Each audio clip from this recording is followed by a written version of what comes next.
குளு குளுன்னு காத்து வீசுது. உங்கள் சத்யாவில் குளு குளு ஏசி ஆஃபர். அன்பர்களே வணக்கம். இன்றைய தினம் 25/4/2026 சனிக்கிழமை, ஆயில்யம் நட்சத்திரம். வேகம் நிதானம், விதியாளா மதியாளா, சரம் சிரம் ஊயம் என்ற வீடுகளை இதற்கு ஆதாரமாக எடுத்துக்கொண்டு அந்த வீட்டிற்கு உண்டான லக்னாதிபதி எந்த வீட்டில் இருக்கின்றானோ அதை பொறுத்துத்தான் அவர்களுக்கு வேகமோ நிதானமோ அமையும். இது விதியின் கோட்பாடு. இதுதான் சரியானது என்று நான் சொல்கிறேன். அதற்கு ஆதாரமாக நேற்றைய தினம் சரத்தை பற்றி பார்த்தோம். இன்று சிரத்தை பார்ப்போம். சிரம், ரிஷபம், சிம்மம், விருச்சகம், கும்பம் இவையெல்லாம் சிர வீடுகள். இந்த ரிஷபத்துக்கு லக்னாதிபதி சுக்கிரன். ஒருவருக்கு சிர லக்கணம், லக்னாதிபதி சுக்கிரன் உபய வீடுகளில் இருக்கிறார் என்று வைத்துக் கொள்ளுங்கள். மிதுனம், கன்னி, தனுசு, மீனம் இந்த வீடுகளில் இருக்கிறார் என்று வைத்துக் கொள்ளுங்கள். ஒரு விஷயத்தை மற்றவர்களை விட சிறப்பாக செய்து முடிப்பார்கள். நாணயமாக நடந்து கொள்வார்கள். செய்கின்ற வேலையால் சிறப்பினை பெறும் ராசி இந்த ராசி, இந்த அமைப்பு. எதையும் ஒழுங்காக, திறமையாக, நல்லபடியாக மெச்சிக்கொள்ளும் வகையில் செய்து முடிப்பார்கள். நல்ல தன்மையும் உண்டு. எதையும் ஒழுங்காக, நல்லபடியாக, சிறப்பாக செய்வார்கள். புலமை பெற்றவர்கள் செய்தொழிலில். சரி, இந்த ஸ்திரத்துக்கு உண்டான சுக்கிரன் சர வீடுகளில் இருந்தால், மேஷம், கடகம், துலாம், மகரம் இந்த வீடுகளில் இருந்தால் அப்படியும் இல்லை, இப்படியும் இல்லை, உயர்வும் இல்லை, தாழ்வும் இல்லை. யாரும் இவர்களை பாராட்ட முடியாவிட்டாலும் இகழ்ந்து பேச முடியாது. நடுத்தரமாகவே இருப்பார்கள். அவர்கள் சம்பந்தப்பட்ட விஷயங்களில் வழக்கமாக செய்கின்ற தொழில் வேண்டுமானால் சற்று சிறப்பு இருக்கும். ஆனால் உபயத்தில் இருப்பதை போல் ஒரு சிறப்பு இருக்காது. நடுத்தரம் என்று வைத்து கொள்ளலாம். உடை அணிவதில் கூட நல்லபடியாக இருக்கும். ஆனால் வெகு நேர்த்தி வேண்டும் என்று நினைக்க மாட்டார்கள். ஆனால் உபய வீடாக இருந்தால் அதிலெல்லாம் நினைப்பார்கள். சரி, இந்த ரிஷபராசிக்கு உடைய சுக்கிரன் ஸ்திர வீடுகளில் இருந்தால், ரிஷபம், சிம்மம், விருச்சகம், கும்பம் இந்த வீடுகளில் இருந்தால், இந்த இடம் நீங்கள் குறித்து வைத்து கொள்ள வேண்டிய இடம். சற்று சோம்பேறித்தனமாக இருக்கும். எதையும் முழுமையாக சிரத்தையாக செய்வது என்பது சற்றே கஷ்டம்.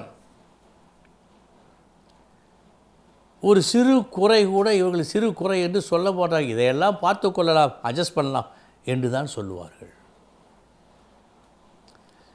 உடை அணிவது என்று சொன்னால் அந்த மேட்சிங், ஒரு சிறந்த முறை, அதெல்லாம் அவ்வளோ கவனம் இருக்காது. எதை வேணாலும் போட்டுக்கொள்ளலாம் என்று தான் இருக்கும். தனது வேலையில் மிக சிறப்பாக செய்ய வேண்டும் என்ற ஒரு ஆர்வம் இவர்களுக்கு குறைவு. சற்று சோம்பேறித்தனம் அதிகம். இது இந்த விஷயத்தை மட்டும் நீங்கள் நன்றாக பார்த்து, ஏன்னா இதுதான் எளிதில் தெரியும் உங்களுக்கு. மற்றதெல்லாம் இப்படியும் காட்டும், அப்படியும் காட்டும். இந்த ஒரு விஷயம் எளிதாக உங்களுக்கு தெரியும். ரிஷப ராசியில் பிறந்த ரிஷப லக்கணத்தில் பிறந்த ஒருவருக்கு அந்த சுக்கிரன் சிற வீடுகளில் இருந்தால் கூடுதல் சோம்பேறித்தனம் இருக்கும்.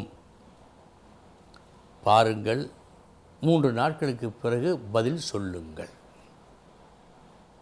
இனி எந்தெந்த நட்சத்திரத்து அன்பர்களுக்கு இந்த நாள் நல்ல நாள் பார்ப்போம். பூரம், அஸ்தம், அனுஷம், மூலம், திருவோணம், சதயம், உத்திரட்டாதி, அஸ்வினி, பரணி, ரோகிணி, திருவாதிரை, பூசம் இந்த நட்சத்திரத்து அன்பர்களுக்கு இந்த நாள் யோகமான நாள். இனி 12 ராசிகளுக்கு உண்டான பலன்களை பார்ப்போம்.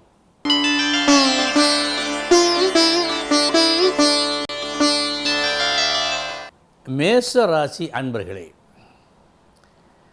இன்றைய தினம் உங்களது திறமை முழுமையான அங்கீகாரம் பெறுவது சற்று கஷ்டம் என்று காட்டுகிறது. கூடுதல் கவனம் தேவை.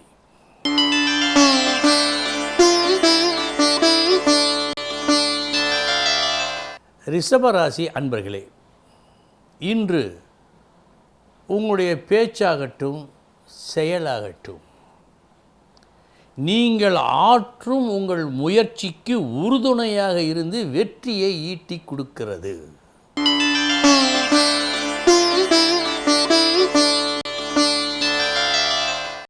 மிதுன ராசி அன்பர்களே, நல்ல நாள். காட்ட வேண்டியதை காட்டி பெற வேண்டியதை பெற்றுக்கொள்ளும் நாள்.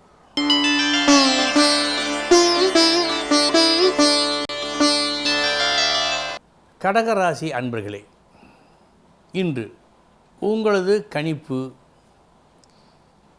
எதை செய்கின்றீர்களோ அது போதுமான அளவு சரிவர அமையாத காரணத்தால் சற்றே ஒரு பின்னடைவு ஏற்பட வாய்ப்பு உண்டு. கவனம்.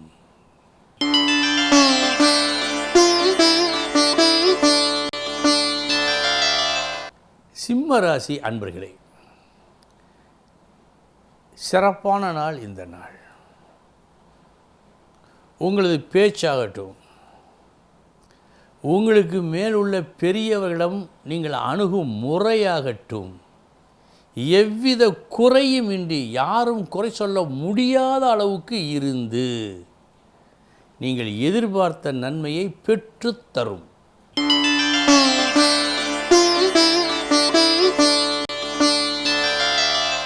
கன்னிராசி அன்பர்களே,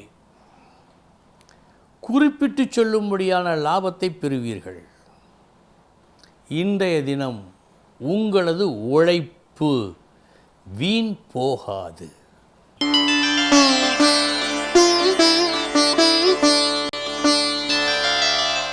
துலாம் ராசி அன்பர்களே, ஒரு எதிர்பாரா கஷ்டம் வந்துவிட்டது.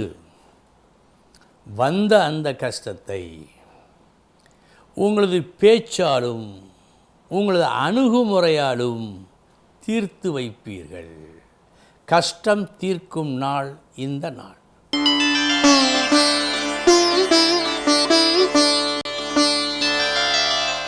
விருச்சிக ராசி அன்பர்களே, தீமையும் நன்மையும் கலந்த நாள். முதற்பாதி உங்கள் லட்சியத்தை பிறர் உணராத காரணத்தால் நஷ்டம்.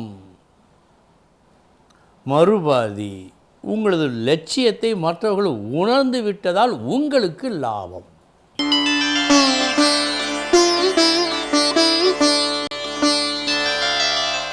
தனுசு ராசி அன்பர்களே, முற்றிலும் புதிய கோணத்தில் நீங்கள் பணிபுரிந்து ஒரு மங்கள காரியத்தை நடத்தப்பட வேண்டிய அந்த நல்ல காரியத்தை சிறப்பாக செய்து முடிப்பீர்கள்.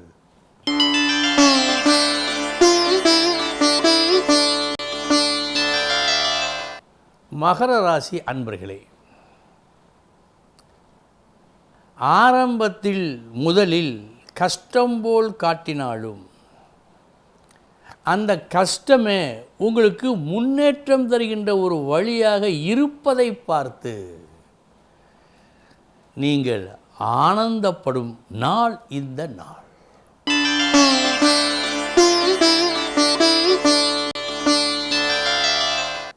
கும்பராசி அன்பர்களே,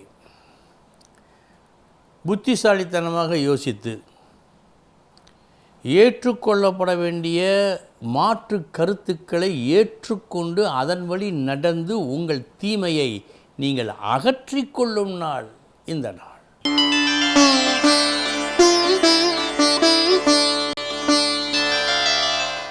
மீனராசி அன்பர்களே, போட்டியில் தேர்வில் முதலிடம் பெறுவீர்கள். இன்று உங்களது திறமை எல்லோராலும் விரும்பப்படுகின்ற அளவுக்கு இருக்கிறது.